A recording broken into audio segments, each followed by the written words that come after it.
I blew a long sigh through my lips. Alright, I guess this will be the round that I'll do this.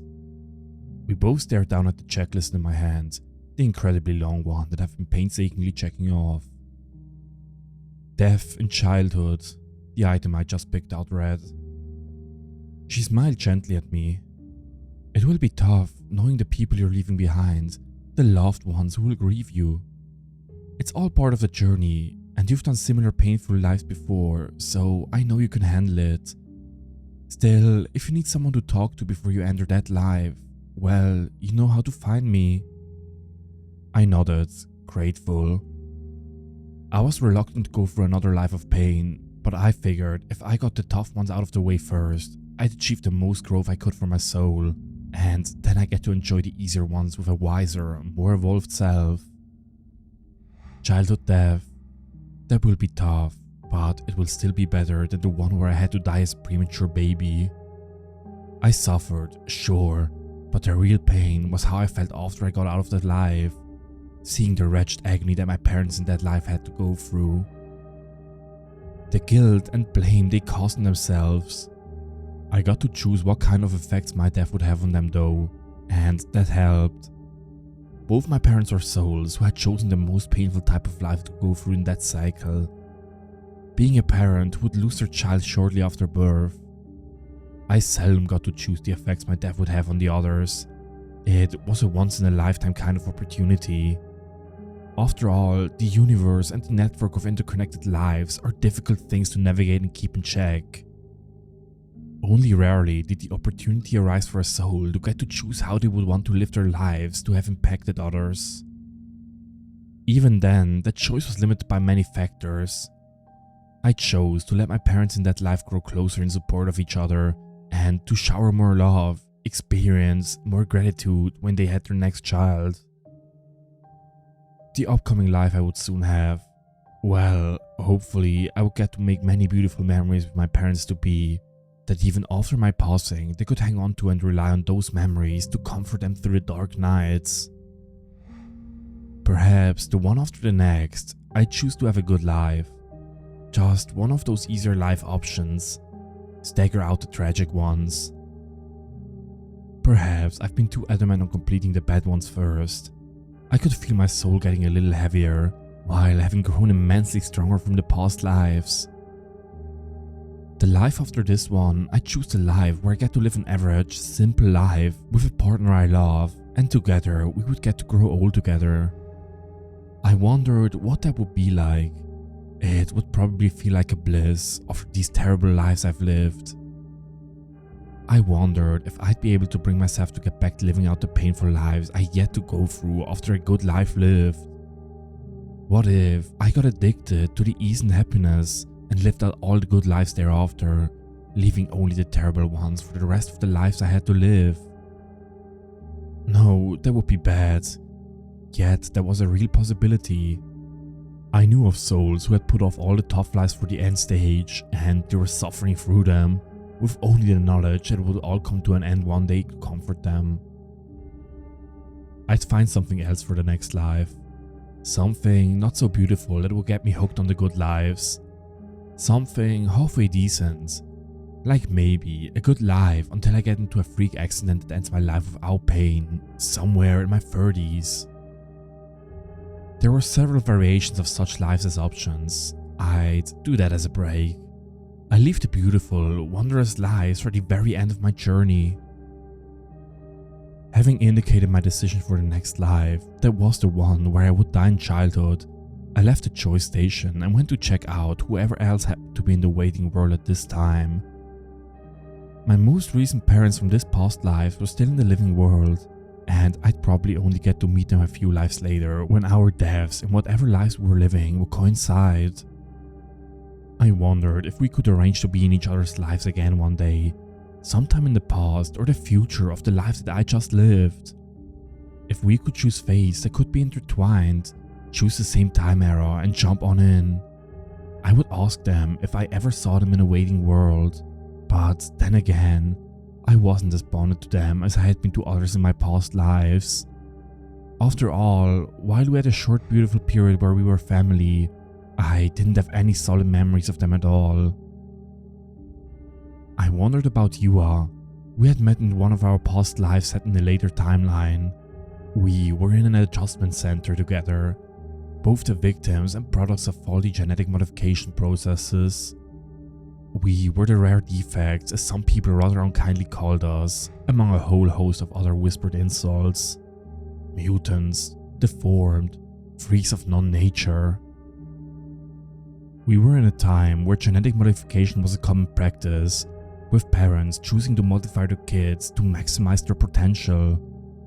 Screw-ups in the process were rare, but we were unfortunate enough to have been one of them. We bonded deeply in our short years together in the adjustment center, where we kept undergoing never-ending rounds of painful gene therapy, physiotherapy, psychotherapy, and any kind of therapy that money could buy. Our families claimed to love us, to want to fix us, but they couldn't hide the looks of discomfort that they showed whenever they looked at us, looked at our mutated bodies. We suffered together, grew together, and died together more or less. We cried and comforted each other, even as our own tears didn't stop flowing. We cowered outside the treatment rooms, listening to each other's screams, then stood by each other's bedsides as the other rested. We spoke of our hopes and dreams, impossible as they may have been. But nonetheless, they were real in our minds, in our stories, in our shared conversations. Yua passed first, and I did too a day later. I think I just lost my will to live when my one true partner, the only person in the world whom I felt understood me, knew my pain and was truly there for me, died. I gave up the fight too. I hope Yua was in the waiting world at this time too. Hopefully we could spend some time together before we went into the living world in whatever time area, whatever place, as whomever we would be. I went to the directory in the waiting world and keyed in Yua's soul ID. Yua had been waiting for me after I died in that lifetime, just a day after Yua did. We had wanted to go into the next life together, try to make things work out so that we could share a beautiful life together, as friends, partners, or whatever it was, so long as we had a long life together. But we had different visions. We had felt ourselves drawn to very different next lives, lives that weren't in the same time era, weren't in the same geographical location. But we hadn't been worried, because it didn't matter. Because time didn't matter that much. A few lifetimes apart didn't matter that much, when we would have a whole of eternity to be together. I would go through the lives full of suffering first, and Yua would keep a wonderful life aside to spend with me, whatever it was that we could manage to match our fates to. We had exchanged consent for each other to be able to seek out our souls whenever one or both of us were in the waiting world. That was 3 painful lifetimes ago, and each time I still got out looking for Yua, hoping to reunite in the waiting world, if only for a while. Yua wasn't in the waiting world. Yua was in a pretty terrible life at the moment, based on the info that was shown. Looks like Yua decided to keep alternating between good and bad lives. I felt a little downcast. I didn't realize how much I had been hoping to see Yua this time around, but I shrugged it off. This was nothing. We had forever to find each other. I spent a few months in the waiting world, at peace, happy, what felt like months at least. Most of the time I was in the forest, sometimes I went to the garden, or I was at my soul's home. Non-life, or waiting life as they called it, was an unruffled, calm one. Time didn't move the same here in the waiting world. After all, I could choose whatever timeline in the living world I want to go into, so it didn't matter how long I spent in the waiting world. But it was also where the soul stagnates. I could feel the restlessness within, our natural alarm that we needed to get back into the living world. Yua didn't appear in those few months. I went to the living world entrance and got ready to step into the little leaf pod. It was my own design, something that called to my soul. I looked around and saw a lady in the distance about to step into a little boat.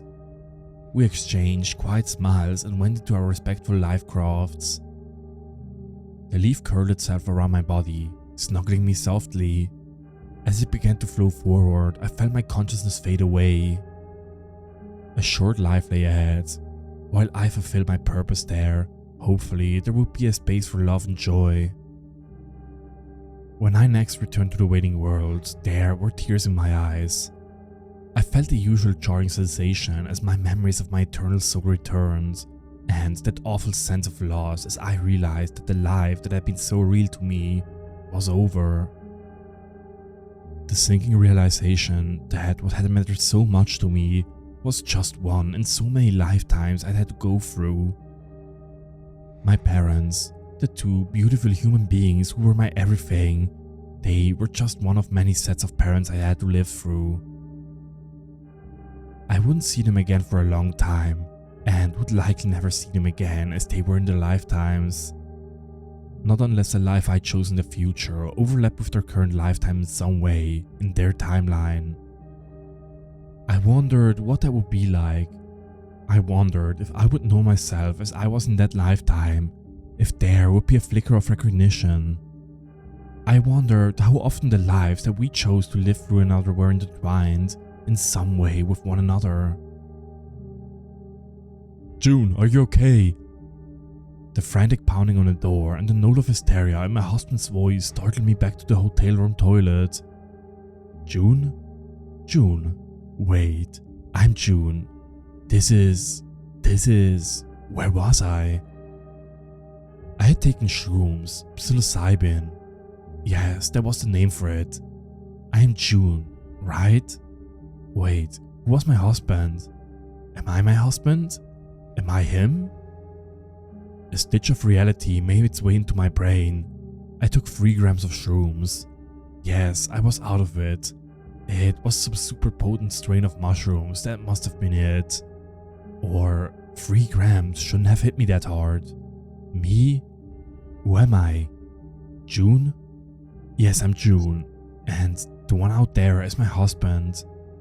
Or maybe I was the one out there. I was very much disconnected from time, space, reality, and who I was. I needed to get it together. To get. Why did I need to get myself together? That was a tough one. Another really tough one. It will take some time for her soul to acclimatize, she said gently, her voice caressing my soul, soothing the tightly wound knots in it. Do you want to take some time before you choose your next life? I usually chose my next life the moment I was back in the waiting world. It's often said that it's right when your previous life had just ended that you are the clearest on your life what you needed to live in the next one. The life which will call out to you. I shook my head. To my surprise, the life that called out to me was exactly what I had planned as for my next life after this short romp on Earth. I want to live this one, I said, pointing at the item on my checklist. I would be a woman who would live a pretty good life, right up all the way until she dies in a freak accident, age 34, leaving behind a grieving husband. This way, I would have at least 34 years of relatively easy living, and at least I wouldn't be in pain for long when the end came. Short and quick death apparently. Plus, she would be a botanist all her working life too. I love plants, that worked very well for me. I had just a few more truly horrific lives to get through, but I'd space them out with the semi-decent ones, until I only had beautiful, magical lives left to live. I would... The door burst open, splinters of wood shooting outwards, narrowly missing me. June! June! My husband darted forward and grabbed me by my shoulders. He shook me. June, are you okay? I took a while to focus on his face. Tears in his eyes. He was scared for me. Or I was scared for me. He was me. No, he was him. I was, yes, I was his wife. June. Yes, June, that's me. Hey, I tried to reassure him. His name slipped my mind. Oh my god, you're okay, you're okay. June, I'm here. He stroked my head repeatedly, pushing the strands of hair out of my face. I'm sorry, I was somewhere. It was so real. It was so beautiful. He kept holding me until his tears stopped. Don't do that again, June. Don't take 3 grams all at once. I know we're seasoned, but you really scared me this time. You wouldn't answer, you wouldn't unlock the door. It's been more than 3 hours, June. My mind was coming back to where we were, when we were, who we were. Yes, I'm June. My husband is Aiden. Yes, Aiden. Finally I remembered. June, Aiden. We were here at the hotel taking shrooms. We did this regularly to try to find meaning, to try to elevate our consciousness, to improve our mental health. Yes, we were here. We took a week off just to do this. June, that's me. I felt a sudden ripple of anxiety. I need to write down what I just saw. It was so real. I can't forget it. Let me write it down now. Aiden sighed and let go of me. He supported me out of the toilet and to the hotel bed where my notebook lay, full of description of past visions. I wrote about what I had seen, about the waiting world, about the living world, about my past lives, about the pain and suffering I had gone through in my past lives, about Yua, about my parents, the many of them. Then I remembered the last part, the semi-decent life, where I'd live to be 34, to be killed by a freak accident, where I would leave behind a grieving husband, but where I'd get to be a botanist all my working life. The remnants of my identity made their way back to me. I'm a botanist. I'm 33. I stopped writing abruptly and felt the blood drain from my face. While I was there, in whatever realm, whatever vision, hallucination, wherever I had gone to, I had accepted all that had happened with equanimity. It was all part of a larger plan. It was all part of what I had to go through for my soul to evolve.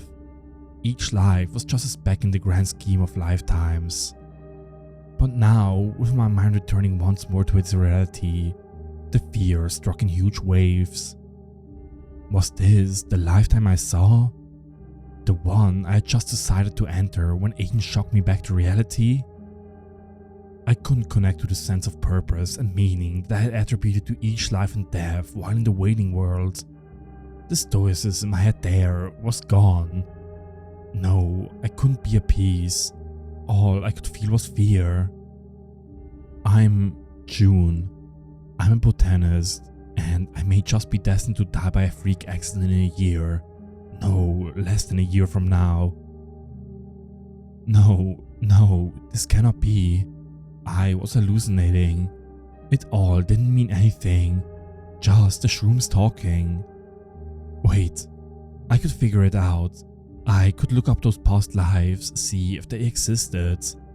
Yua. No, Yua was in the future. That me was in the future.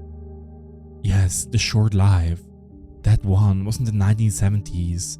I died in the 1980s, if I remembered right. As a 9-year-old. Car accident. Did I remember my name? Yes, I did. Definitely trackable. Definitely could find out about it.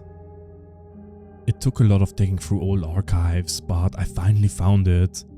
The obituary. The picture in the old newspaper, scanned and uploaded online for all to pay and see. That was me, alright. It felt eerily familiar, and for a moment, as I stared into those eyes, I felt myself almost remembering something. I had never seen or heard of that person before in my life, not that I know of, not until a shroom trip. But there he was, In the papers, obituary, same experience described as I had experienced. Same parents. Looking at the parents' names, I felt my heart break. They must have been devastated. I knew they were. No, back to reality. I am June now. If that had been true, that vision had been true, then I would die in 10 months. I looked up at Aiden, whose face was warped with concern. I'll tell him later, I decided. I need to think things through. I don't know, it could all just be a coincidence, right? What do you guys think?